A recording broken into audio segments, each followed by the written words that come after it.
They really did it. You probably already saw the October 20th release date by now for Spider-Man 2. Insomniac is confident that they will be able to hit that, and also revealed these special editions, new art, and way more. And it's the box art looking very clean with Peter and Miles, as they're both equally as important in terms of the main narrative, and we see their new powers demonstrated as well, with the evolved blue venom powers for Miles and the symbiote taking over Peter's arm and web. And I love these. If you pre-order the game, you get 2 early unlock suits, the Arachnite for Peter and the Shadow Spider suit for Miles. Yes, I'm totally getting some Assassin's Creed vibes from this, especially from the hood, but more interesting is the cape. There should be cape physics, and that will probably look really cool with the new web wings. The open world will be 2 times the size of the original, with Brooklyn and Queens added as new areas, so really awesome that we can traverse the world even faster. And don't worry, by the way, if you don't like capes, there will be many other suits to earn in the game, and seems like we can change the color for these suits as well, as there are 3 color variants for the pre-order suits. Especially love the red, yellow Arachnite, and the middle one for Miles is great as well. So you would think that there are color variants for a lot of the other suits in the game as well, right? The pre-order bonuses also include the web grabber gadget that I think we saw Miles use in the gameplay here, pulling 3 nearby enemies towards the device, so Miles could then hit them all with his new evolved venom attack. And the gadgets are, by the way, usable for both Peter and Miles, as we saw the same tool wheel for both characters. And you also get the 3 skill points for pre-ordering the game, but I don't think they will be needed to get all the skills. That's at least how it worked in the first game, if I remember correctly. Like, you could get all the skills without any pre-order or deluxe edition bonus. But if you did have those, they just got all the skills a bit faster. Now, brand new is that there are 3 skill trees in Spider-Man 2. One for Peter, likely for his symbiote powers, one for Miles for his evolved venom attacks, and there's also a shared skill tree for both characters. So it seems like we have to choose in which order we want to upgrade these characters. During main missions, the game will decide who you play, but in the open world, we can pick ourselves.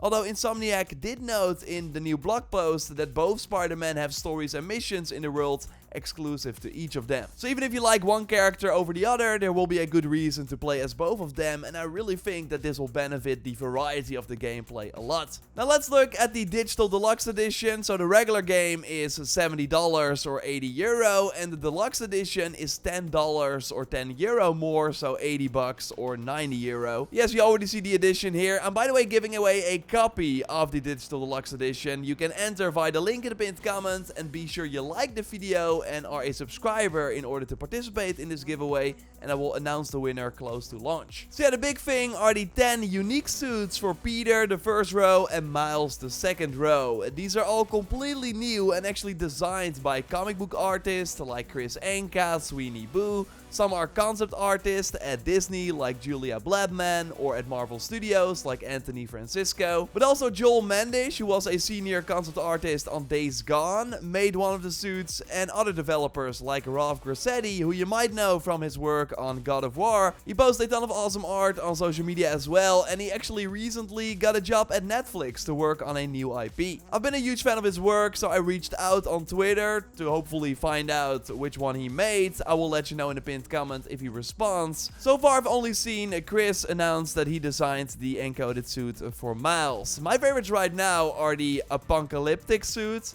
The Stone Monkey gives me some Black Panther vibes, which I really like. And I'm always up for some futuristic stuff, so I like the 25th century suit a lot too. But overall, I'm just curious to see them all in game, and maybe my favorites like change then. But yeah, worth noting is that these suits are exclusive to the digital deluxe edition and collector's edition of the game. But there will be a way to upgrade to the digital deluxe edition. So you can basically get these outfits as well for $10 extra or €10 extra if you want. And yeah, there doesn't seem to be a physical deluxe edition at all. So again, there's no other way to get these suits, only by paying extra. Insomniac confirmed on Twitter, which kinda sucks, but it's a trend we've been seeing with recent Sony games as well, like God of War, where the deluxe edition and pre-order armor had some exclusive perks. So basically brand new playstyles that you could only get for paying the extra money. Horizon Forbidden West had something similar as well, only less impactful, but all these special armor sets in both games were recolors of outfits that were already in the game.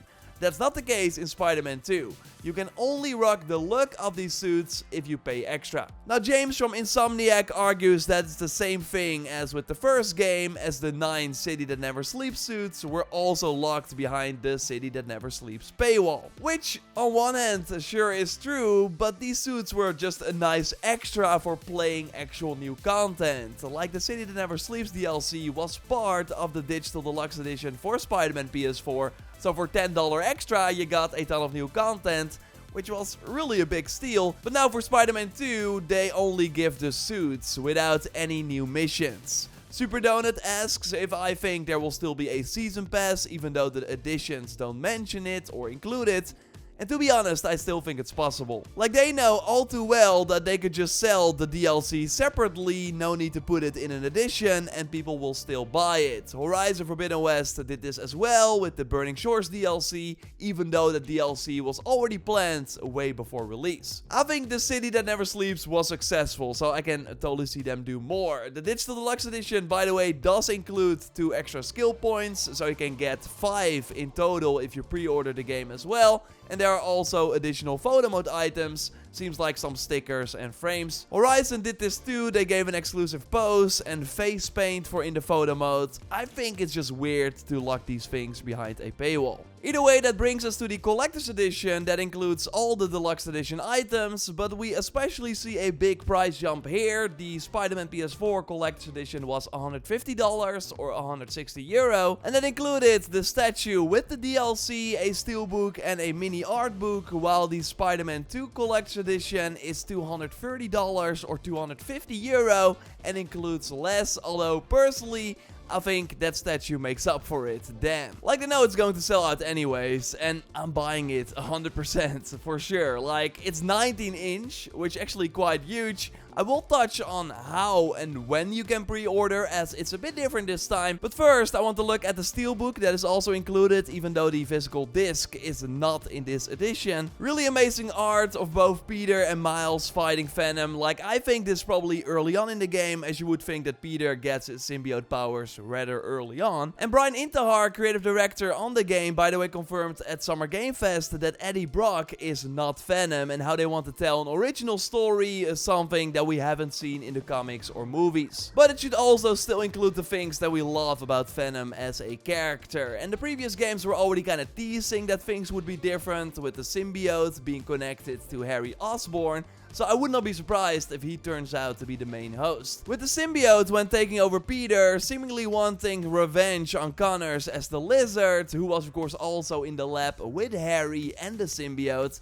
But of course, your takes more than welcome in the comments down below. I always like it when Insomniac gives their own twist to the familiar stories. So I'm really curious what they will do this time. But now, let's go back to that statue and how you can get your hands on it. So the pre-orders will open on June 16th, 10 AM local time, which is 10 AM Eastern time in the US. So 7 AM on the West Coast. But in other instances, it's always 10 AM in your region. And now they're only going to sell this edition at the PlayStation Direct store, so Sony's own shop in the United States, the United Kingdom, Germany, France, Netherlands, Belgium, Luxembourg, Italy, Austria, Spain, and Portugal. So in those countries, the collector's edition won't be at other retailers, but for countries like Canada, there will be a deal with a local retailer, although it has not been confirmed yet who that's going to be. I will update the pinned comment when we know more. So yes, put June 16th, 10 AM in your calendar. Again, it's Eastern time, so 7 AM Pacific in the US to get your hands on this edition. Good luck. Let's hope we all get it. And before I let you go, there's one extra thing that I wanted to touch on. So Brian Intihar said this during Summer Game Fest. It has 2 on the box for a reason, because this game features 2 Spider-Man, so we're really excited about it. Okay, so does that mean that the next game, Spider-Man 3, has another new playable character? If the number also stands for playable characters, you would think so, right? Like, that pre-release comic focused a lot on MJ as well. Her missions in the first game weren't that interesting, so what if they evolved her by giving her also powers? Or introduce Gwen Stacy into the mix. Like, we know there are a ton of things they're not telling us. This was Yuri Lowenthal, the actor, of course, behind Peter, to IGN. You saw the gameplay drop. Some of you said, oh, they showed too much. I assure you, you have seen nothing yet. It is.